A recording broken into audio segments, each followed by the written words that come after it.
Hello my dear friends, welcome to my channel. And जो मेरे channel पर नया है, मेरे चैनल को लाइक करें, शेयर करें एंड सब्सक्राइब करना ना भूलें। ठीक है, आज की रीडिंग है कि आपके लिए फरवरी मंथ क्या लेके आ रहा है, क्या चेंजेस, क्या आपकी लव लाइफ में, आपके करियर में, आपकी हेल्थ में क्या क्या चीज़ें आप फेस करेंगे, क्या चीज़ आपके लिए गाइडेंस हैं। ठीक है, तो यहाँ पे हैं 2 pile number 1 and pile number 2। तो जो भी आपको रेजोनेट करे आपके अकॉर्डिंग आप उसे चूज़ कर सकते हैं एंड अपनी रीडिंग देख सकते हैं।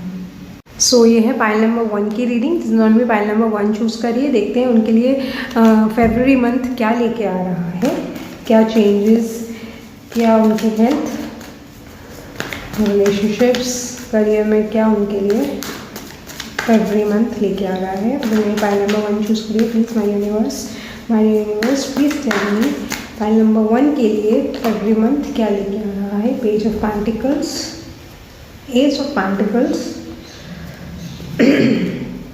3 of pentacles, okay, the hermit, 9 of cups, queen of swords, death card and 9 of wands. Bottom of the deck से है द लवर्स। ओके, ठीक है। मोस्टली मुझे पाइल नंबर 1 की एनर्जी थोड़ी सी उनके करियर बेस ज़्यादा लग रही है। जैसे कि हो सकता है कि आप अपने करियर के टाइम, अभी अपने करियर में उस फेज़ पे हो जहाँ पे आपको कहीं ना कहीं एक ग्रोथ की एक्सपेक्टेशन है, बट वो ग्रोथ आपको ऐसा लग रहा है कि कहीं ना कहीं वो ग्रोथ स्टेगनेंट हो गई है। मतलब आप अपने करियर में ग्रोथ चाह रहे हो, लेकिन वो कहीं ना कहीं स्टेगनेंट एनर्जी दिख रही है कि वो ग्रोथ आपको उस अकॉर्डिंग आपको ग्रोथ नहीं मिल रही है, जिस कारण से आप थोड़े परेशान हो। ठीक है, तो फरवरी मंथ में मुझे जो दिख रहा है वो ये है कि आपको ग्रोथ मतलब कि अगर कोई नया जॉब के लिए ट्राई कर रहा है तो उसे जॉब आती हुई दिख रही है, जिसमें उनका मतलब कि अच्छे सैलरी होगी, अच्छा पैकेज होगा। एंड अगर कोई किसी का अगर ऑलरेडी जॉब में है अपनी करियर ग्रोथ के लिए, तो उसे ग्रोथ आती हुई दिख रही है। ठीक है, सॉरी, कहीं ना कहीं मतलब फाइनेंशियल स्टेबिलिटी आती हुई दिख रही है मुझे। ठीक है, तो आपको प्रमोशन आता हुआ भी दिख रहा है, एक मतलब एक फाइनेंशियल अपॉर्चुनिटीज़ आती हुई दिख रही है। बट इस टाइम पे हो सकता है कि कहीं ना कहीं आप बहुत ज़्यादा स्टक फील कर रहे हो। ठीक है, इस ग्रोथ के लिए आपने काफ़ी अप एंड डाउन, काफ़ी प्रॉब्लम फेस आउट करी हो। ठीक है, तो वो फेस आप जो अपने जिस कारण से अभी आप स्टेगनेंट हो गए, मतलब कि बहुत ज़्यादा चैलेंजेस आपने फेस करे हैं इस ग्रोथ के लिए। अपने आप पास कुछ टाइम में, प्रीवियस मंथ्स में आपने बहुत ज़्यादा चेंजेस फील करे हैं, जिस कारण से आप मतलब क्या कहते हैं ना कि थोड़े मतलब अपने लिए न्यू ऑप्शंस भी देख रहे हो, कहीं ना कहीं थोड़े स्टेगनेंट भी हो गए हो। तो वो चीज़ आपको उस एनर्जी से बाहर निकलना पड़ेगा। ठीक है, अपने अंदर थोड़ा सा करेज रखना पड़ेगा, क्योंकि यहाँ पे जो मुझे दिख रहा है आपके लिए न्यू ऑफर्स आते हुए बहुत दिख रहे हैं, पॉजिटिव ऑफर आते हुए दिख रहे हैं, बट आप उनको एक्सेप्ट नहीं कर पाओगे अगर आप अपने आप को स्टेगनेंट एनर्जी में रखोगे। ठीक है, आप अभी अपने आप को अकेला रखे हुए हो, मतलब कि अपने आप को कहीं ना कहीं आप अकेला फील करोगे। ठीक है, तो वो अकेला फील ना करें, उस टाइम को यूज़ करें, यूटिलाइज़ करें, उस एनर्जी से, स्टक एनर्जी से बाहर निकलें एंड गाइडेंस लें, एक हेल्प लें। मतलब कि अगर आपको ऐसा लग रहा है कि मैं कहीं स्टक हो गया हूँ, मुझे कोई रास्ता नहीं मिल रहा है, मेरे करियर में ग्रोथ उस अकॉर्डिंग नहीं हो रही है, तो आप किसी अपने मेंटोर की या फिर कोई ऐसे पर्सन की जिनसे आपको लगता है कि हाँ, जो आपके लिए एक अच्छी एडवाइस दे सकते हैं, तो आप उनसे एडवाइस लें, ताकि आप उस चीज़ को जो आप चाहते हैं, जो गोल आप चाहते हैं, उसे अचीव कर पाएँ। क्योंकि अभी कहीं ना कहीं मैंने ऐसा बोला कि आपकी लाइफ में थोड़ा मेजर चेंजेस हुए हैं, जिसने आपको बहुत ज़्यादा हिला दिया है, कहते हैं ना कि बहुत ज़्यादा स्टक कर दिया है। तो और कहीं ना कहीं थोड़ा सा अपने आप थोड़े रैशनल हो गए हो अपने थिंकिंग में। ठीक है, मतलब कि जो आपने सोचा हो वैसे ही आप कर रहे हो उस टाइम पे। ठीक है, तो वो कोई इशू नहीं है, आप कर सकते हो अपनी थिंकिंग के अकॉर्डिंग, लेकिन अगर आप थोड़ी हेल्प लोगे ना तो वो आपके लिए ज़्यादा अच्छा है। एंड आपके लिए यहाँ पर 999 आया, तो हो सकता है आपको 999 ज़्यादा दिख रहा हो, तो विच शोज़ कि आप जो अपने आप को आपने स्टेगनेंट कर लिया है ना, उस स्टेगनेंट एनर्जी से जो आपने आपने कहीं ना कहीं अपने आपको एक रुकाव में कर लिया, एक रिस्ट्रिक्ट कर लिया है, आप अकेला फील करते हो, तो आपको उस एनर्जी से बाहर निकलना है अपनी ग्रोथ के लिए। ठीक है। आप सोच रहे हो, अच्छा सोच रहे हो, लेकिन अगर आप किसी से एडवाइस ले लोगे तो कोई उसमें आपको और अच्छी कहीं ना कहीं गाइडेंस ही मिलेगी। एंड अगर जो अकेला फील करो उसे यूटिलाइज़ करो, अपनी जो भी आपका गोल है उसको अचीव करने में आप क्या क्या प्लानिंग कर सकते हो, क्या क्या डिफरेंट मेथड यूज़ कर सकते हो, वो चीज़ें आपको थोड़ा रिसर्च करने की ज़रूरत है। एंड अपने कंफर्ट जोन से बाहर निकलोगे ना तो डेफिनेटली वो गोल अचीव कर पाओगे जो आप चाह रहे हो।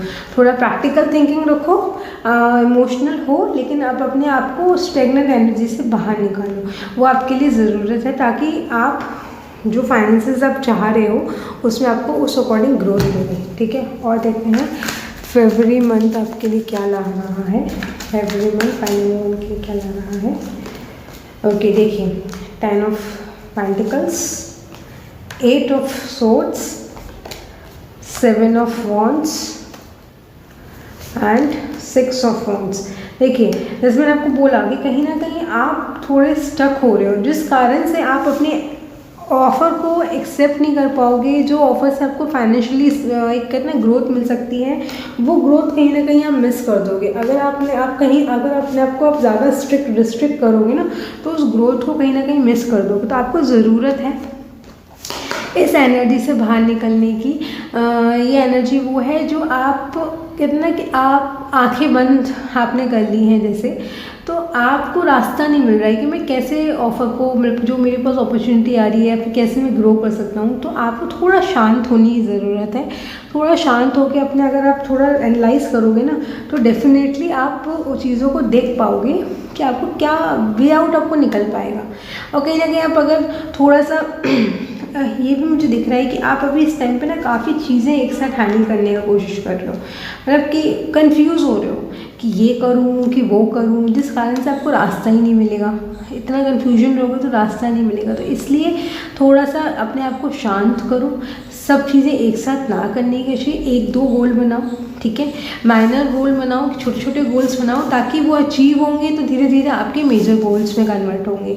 तो अपने आप को जो रास्ता आपको बंद दिख रहा है ना वो रास्ता आपको खुल जाएगा, लेकिन आपको अपने इस कन्फ्यूजन स्टेट से निकलना पड़ेगा।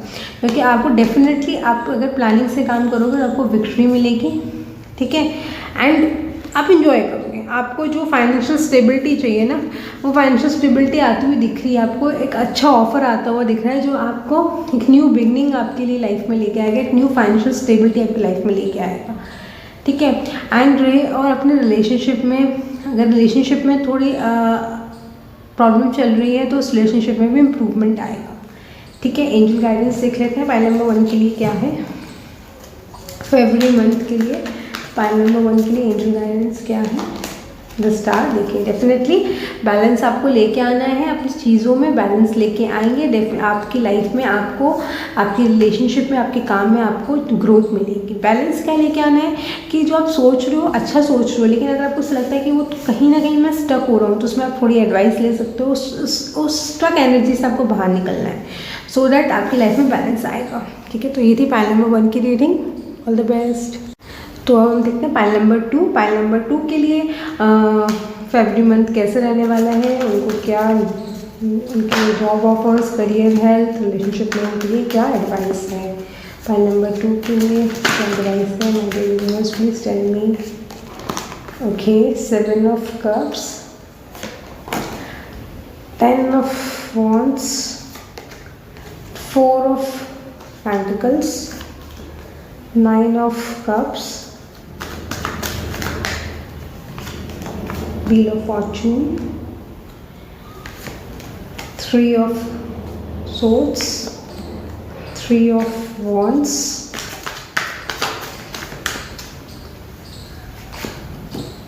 Queen of Pentacles, बॉटम में देख सकते हैं 8 of Pentacles। Okay, pile number 2 में आपके लिए एडवाइस ये आ रही है फरवरी मंथ में, अगर आप किसी रिलेशनशिप, मतलब किसी भी अपने चीज़ों को लेके बहुत सारी चीज़ें एक साथ ट्राई कर रहे हैं या फिर काफ़ी चीज़ों को लेके कंफ्यूज हैं, तो पहले तो उस कंफ्यूजन से बाहर निकलें आप, ठीक है, क्योंकि वो कंफ्यूजन आपको कहीं ना कहीं एक ओवरबर्डन दे रहा है, ठीक है, आप ये सोच रहे हैं कि अपने आप काम में इतना ज़्यादा मसरूफ़ हो गए हैं, इतना ज़्यादा वर्कोहॉलिक हो गए हैं कि आप चौबीसों घंटे किसी ना किसी अपने आप को ये सोच लेते हैं कि ये करूँ वो करूँ, मतलब मनी माइंडेड हो गए हैं बहुत ज़्यादा कि किससे पैसा मुझे मिल जाएगा, ये चीज़ तो वो चीज़ आपको एक ओवर बर्डन कर रही है। और पैसा कहते हैं ना कि पैसा अर्निंग के चक्कर में आप बहुत सारे ऑप्शंस ट्राई कर रहे हैं, लेकिन उन ऑप्शंस के कारण आपको वो टेंशन दे रहे हैं, आपको वो रिजल्ट नहीं दे रहे हैं। तो आप अपने आप को रिस्ट्रिक्ट ना करें, ठीक है। मतलब आप मेहनत कर रहे हैं, डेफिनेटली आपको उसका रिवॉर्ड मिलेगा, एंड लेकिन आप अपने आप को रिस्ट्रिक्ट ना करें, क्योंकि रिस्ट्रिक्ट करने से आप बहुत ज़्यादा ओवर बर्डन भी फील कर रहे हैं, कहीं ना कहीं टेंशन बहुत ज़्यादा ले रहे हैं, ठीक है। तो समय आने पे आपको आपकी मेहनत का फल भी मिलेगा, ठीक है। तो इसलिए अपने आप को रिलैक्स रखें। एंड अगर अपने आप को करियर ग्रोथ के लिए कुछ सोच रहे हैं, कोई बाहर जाने की सोच रहे हैं, तो वो ऑप्शंस पे आपको आता हुआ दिख रहा है। एंड कोई थर्ड पार्टी कारण हो सकता है कि आप अपने रिलेशनशिप में परेशान हो, तो वो चीज़ें से भी आप बाहर निकलते हुए दिख रहे हो, ठीक है। आपको हो सकता है डबल 3 ज़्यादा दिख रहा हो, ठीक है। तो विट मीन्स कि आपको अपने लिए ग्रोथ करनी है, ठीक है। आपको अपनी ग्रोथ का है, आपको थोड़ा अपने कंफर्ट जोन से बाहर निकलना है, एंड लेकिन आपको इमोशनली आपको कंटेंट रहना है, क्योंकि इमोशनली कंटेंट रहेंगे ना तो डेफिनेटली आप इतने कन्फ्यूजन में नहीं रहेंगे। जो आप कन्फ्यूजन में अभी हो रहे हो ना, वो इस कारण से ही हो रहे हो कि कहीं ना कहीं आप इमोशनली कंटेंट नहीं हो। तो आपको इमोशनली कंटेंट रहना है, एंड इमोशनली कंटेंट रहोगे, एक अच्छा डिसीजन ले पाओगे, एंड बेसिकली आपको अपने पार्टनर का सपोर्ट भी मिलेगा, आपकी मदर का सपोर्ट मिलेगा, फाइनेंशियली स्टेबिलिटी भी मिलेगी, एंड आपको कहीं ना कहीं आपकी मेहनत का रिवॉर्ड भी मिलेगा। लेकिन आपको ज़रूरत यही है कि आप अपने आप को इमोशनली कंटेंट रखो, क्योंकि इमोशनली कंटेंट रहोगे, आपको क्या करना है लाइफ में, क्या नहीं करना है, आप कैसे उस चीज़ को अचीव कर सकते हो, कैसे प्लानिंग कर सकते हो, तो आपको सबको वे आउट मिलेगा। आपको आप अपने आप को रिलैक्स रखोगे, जितना टेंशन में रहोगे तो आप कर सकते हो, लेकिन आप वो टेंशन के कारण आप प्लान नहीं बना पाओगे। तो वो प्लानिंग सब बनेगी जब अपने आप को आप थोड़ा सा इमोशनली कंटेंट रखोगे। इमोशनली कंटेंट रखेंगे तो आपकी जो आपका काम है आप उसमें भी अच्छे से कर पाएंगे। थोड़ा वर्कोहॉलिक थोड़ा सा कम हो, अपनी फैमिली को भी टाइम दें, ठीक है। थोड़ा इमोशनली में अपने पार्टनर को भी टाइम दें, ताकि आप उस चीज़ को एंजॉय कर पाएँ। क्योंकि आप ज़्यादा वर्कोहॉलिक हो जाएंगे तो आपका पार्टनर कहीं ना कहीं आपसे गैप बनाएगा, तो आपको प्रॉब्लम देगा। आपको अभी तो ठीक लग रहा है पर बाद में प्रॉब्लम देगा, तो उस प्रॉब्लम से थोड़ा सा चीज़ें समय के साथ ठीक होंगी। इतना ज़्यादा अपने आप को स्ट्रेस में मत लें, वो कोई भी रीज़न हो। काम हो, देखिए डेथ कार्ड और 8 ऑफ कप्स एंड हेरोफेंट, ठीक है। मैंने आपको बोला जैसे कि अभी अगर आप अपने आप को जितना इमोशनली परेशान करोगे, आप भले पैसे आपके पास आए लेकिन वो आपको खुशी नहीं दे पाएंगे। तो आपको ज़रूरत रहेगी कि अपने पार्टनर के साथ, अपनी फैमिली के साथ टाइम मेंटेन करें, ताकि आप उस चीज़ को एंजॉय कर पाएँ।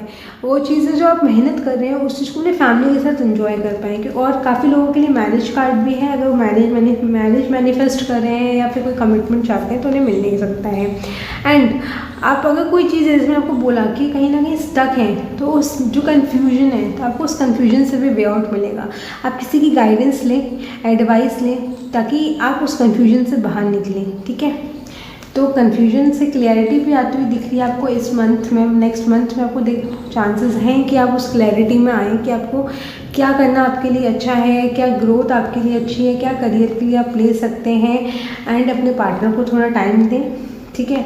काम अच्छा है बट काम और रिलेशनशिप दोनों में मेंटेन करें। थोड़ा सा अपने आप को इमोशनली कंटेंट रखें, क्योंकि आप ज़्यादा एकदम कहीं ना कहीं मिस एनर्जी का थोड़ा डिस्टर्बेंस हो रहा है, ज़्यादा वर्कहॉलिक हो रहे हैं, जो आपके और आपके पार्टनर में थोड़ा सा मतभाव लाने के लिए ला सकता है। तो थोड़ा सा मेंटेन करें। एंड एंजल गाइडेंस देख लेते हैं आपके लिए क्या आ रही है। Ace of swords, king of cups and to tower. देखिए मैंने आपको बोला कि आपको ज़रूरत है कि थोड़ा सा अपने पार्टनर को टाइम दें, क्योंकि हो सकता है कि अदरवाइज़ ये आपके रिलेशनशिप में मेजर चेंज ना, आप थोड़ा सा टेंशन वाला टाइम, मतलब अगर आपने अपने आप को इतना वर्कोहॉलिक रखा तो आपको आने वाले टाइम में हो सकता है कुछ हेल्थ इश्यू ना हो जाए। एंगर इश्यूज़ ना हो जाए। तो आपको ज़रूरत है कि अपनी इमोशनली अपनी फैमिली लाइफ और अपनी पर्सनल लाइफ दोनों में बैलेंस, मतलब अपनी प्रोफेशनल लाइफ और फैमिली लाइफ में बैलेंस रखें, सो डैट आप अपनी उस इन्जॉयमेंट को भी ना, कहते हैं ना कि अगर कोई प्रोजेक्ट है आपका, आप उसको अगर आप अचीव कर लेते हैं लेकिन फैमिली सपोर्ट में नहीं है, फैमिली साथ नहीं है, तो उस चीज़ का भी मज़ा नहीं। तो उसको बैलेंस रखेंगे तो आपके लिए ज़्यादा अच्छा रहेगा, ठीक है। एंड एडवाइस लें लोगों से, मतलब जो आपके कलीग हैं आप उनसे थोड़ा सा, मतलब जो आपके वेल विशर्स उनसे एडवाइस लें, ठीक है। और ग्रोथ आती हुई दिख रही है आपके लाइफ में, लेकिन बस जो आप इतना कहते हैं ना कि थोड़ा वो, मतलब कि ओवर बर्डन ले रहे हैं, उसे थोड़ा रिलैक्स करें, ठीक है। जो कहीं ना कहीं अदरवाइज ये ना हो कि आपको हेल्थ इश्यूज़ आना शुरू हो जाएं ओवर बर्डन के कारण, ओवर वर्कहॉलिक के कारण, सो दैट आपकी लाइफ में पैसे आएंगे, डेफिनेटली आएंगे, बट आप अपनी उस चीज़ को अपनी फैमिली के साथ भी टाइम निकालें तो आप उस चीज़ को अच्छे से एंजॉय कर पाएंगे। तो ये थी फाइल नंबर 2 की रीडिंग। अच्छी लगी तो लाइक करें, शेयर करें, सब्सक्राइब करना ना भूलें। All the best.